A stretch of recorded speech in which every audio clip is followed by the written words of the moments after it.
magaalo xeebeed kulmisa in ka badan 4 milyan qof oo aan ku ah ganacsiga kalluumaysiga iyo halganka xornimo dirirka. magaaladan waa halkii laga diiday in koonfurta Soomaaliya la gumaysto muddo 12 sano ah. dagaal lagu hootayna ay badda kula galeen gumaystihii Talyaaniga ee damacsana in uu usoo gudbo koonfurta Soomaaliya.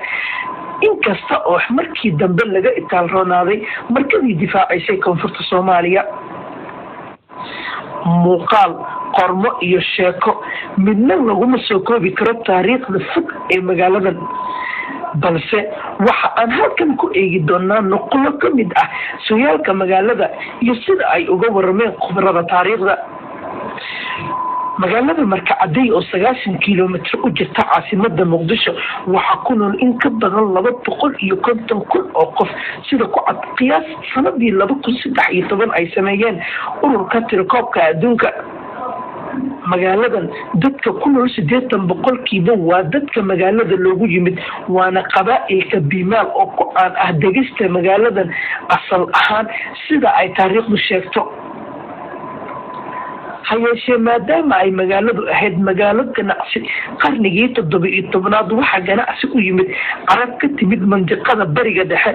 oo ugu dambeyn magaaladu degtay. waxaana la sheegaa in Bimaalkii magaalada ka talinayay ay soo dhaweeyeen carabtii xilligaas diin faafinta iyo ganacsiga u timid magaalada Marka, waana bulshada cadcad ee ilaa iyo maanta degan magaalada Marka.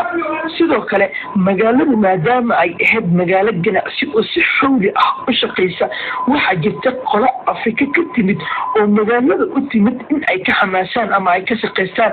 maadaama tirada dadkii ku noolaa magaaladu ay xilligaas aad u hooseysay.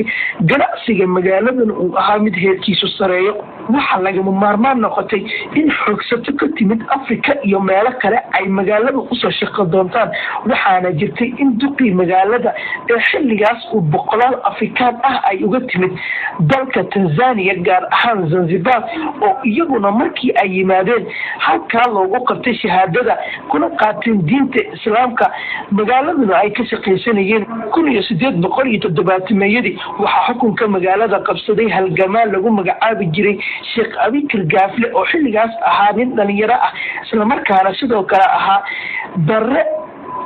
Qur'aanka iyo diinta Islaamka bara dadka magaalada. Sheekh Abikar Gaafle waxaa la sheegaa in uu ahaa halgamaagii ugu weynaa ee sida aadka ah ula dagaalamay isticmaalkii Talyaaniga.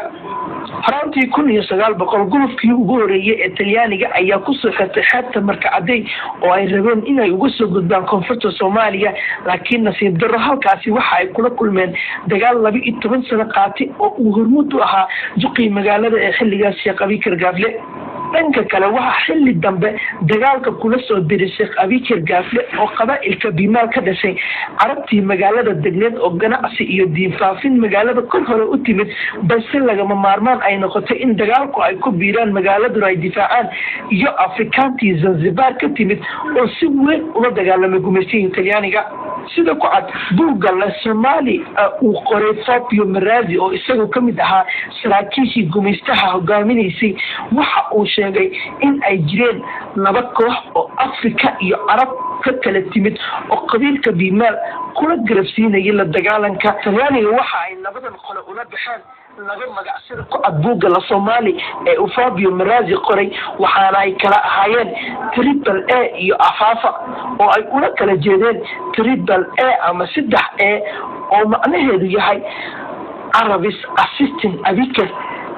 oo ula jeedaan carabta caawinaysa Abikar oo ahaa odagii hoggaanka u hayay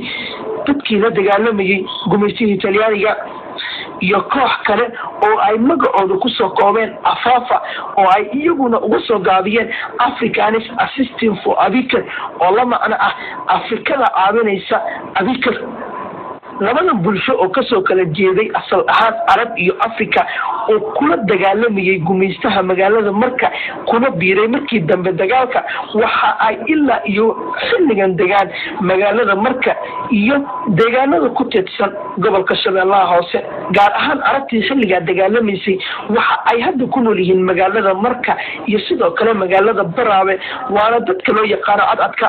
halka qoladii kale ee uu Talyaaniga ula baxay Afafa oo hadda loo yaqaan yaqaano afaaf ay weli ku nool yihiin qaybo ka mid ah gobolka Shabeellaha Hoose waxa ayna la deegaan tirsadaan beesha biimaal oo kolkii hore magaalada ku soo dhaweysay dagaal wadajir ahna ay la galeen gumaystihii Talyaaniga. bulshadan afaaf oo asal ahaan ka soo jeeda Zanzibar kuma aysan noqon markii dambe Zanzibar si la mid ah sida carabta aysan ugu noqon